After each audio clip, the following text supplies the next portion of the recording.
आज की कहानी है प्रभु से क्या मांगूं। पुराने समय की बात है। एक गांव में दो किसान रहते थे। दोनों ही बहुत गरीब थे। दोनों के पास थोड़ी थोड़ी ज़मीन थी। दोनों उसमें ही मेहनत करके अपना और अपने परिवार का गुजारा चलाते थे। अकस्मात कुछ समय पश्चात दोनों की एक ही दिन एक ही समय पर मृत्यु हो गई। यमराज दोनों को एक साथ भगवान के पास ले गए। उन दोनों को भगवान के पास लाया गया। भगवान ने उन्हें देख के उनसे पूछा, अब तुम्हें क्या चाहिए? तुम्हारे इस जीवन में क्या कमी थी और अब तुम्हें क्या बना के मैं पुनः इस संसार में भेजूं? भगवान की बात सुनकर उनमें से किसान बड़े गुस्से से बोला, हे भगवान, आपने इस जन्म में मुझे बहुत कष्टमयी जिंदगी दी थी। आपने कुछ भी नहीं दिया था मुझे। पूरी जिंदगी मैंने बैल की तरह खेतों में काम किया है। जो कुछ भी कमाया वो बस पेट भरने में लगा दिया। ना ही मैं कभी अच्छे कपड़े पहन पाया, ना ही कभी अपने परिवार को अच्छा खाना खिला पाया। जो भी पैसे कमाता था कोई आकर के मुझसे लेकर चला जाता था और मेरे हाथ में कुछ भी नहीं आया। देखो कैसी जानवरों जैसी जिंदगी जी है मैंने। उसकी बात सुनकर भगवान कुछ समय मौन रहे और पुनः उस किसान से पूछा, तो अब क्या चाहते हो तुम? इस जन्म में तुम्हें क्या बनाऊं?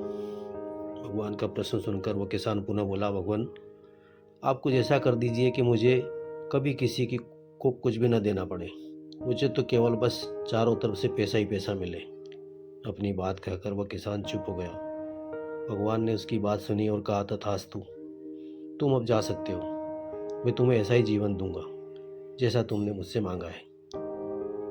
उसके जाने पर भगवान ने दूसरे किसान से भी पूछा, तुम बताओ, तुम्हें क्या बनना है? तुम्हारे जीवन में क्या कमी थी? तुम क्या चाहते हो? उस किसान ने भगवान के सामने हाथ जोड़ते हुए कहा, हे भगवान, आपने मुझे सब कुछ दिया था। मैं आपसे क्या मांगूं? आपने मुझे एक अच्छा परिवार दिया, मुझे कुछ ज़मीन दी जिस पे मेहनत से काम करके मैंने अपना परिवार को एक अच्छा जीवन दिया। खाने के लिए आपने मुझे और मेरे परिवार को भर पेट खाना दिया। मैं और मेरा परिवार कभी भूखे पेट नहीं सोया। बस एक ही कमी थी मेरे जीवन में जिसका मुझे अपनी पूरी ज़िंदगी अफसोस रहा और आज भी है। मेरे दरवाजे पे कभी कुछ भूखे और प्यासे लोग आते थे भोजन मांगने के लिए, परंतु कभी कभी मैं भोजन न होने के कारण उन्हें नहीं दे पाता था और वो मेरे द्वार से भूखे ही लौट जाते थे। ऐसा कहकर वो चुप हो गया। भगवान ने उसकी बात सुनकर उससे पूछा, तो अब क्या चाहते हो तुम इस जन्म में? मैं तुम्हें क्या बनाऊं? किसान भगवान से हाथ जोड़ते हुए विनती की, हे प्रभु, आप कुछ ऐसा कर दो कि मेरे द्वार से कभी कोई भूखा प्यासा न जाए।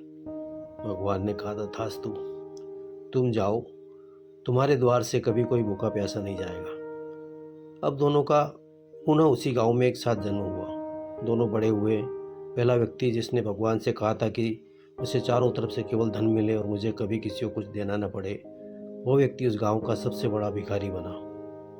अब उसे किसी को कुछ देना नहीं पड़ता था और जो कोई भी आता उसकी झोली में पैसे डाल के ही जाता था।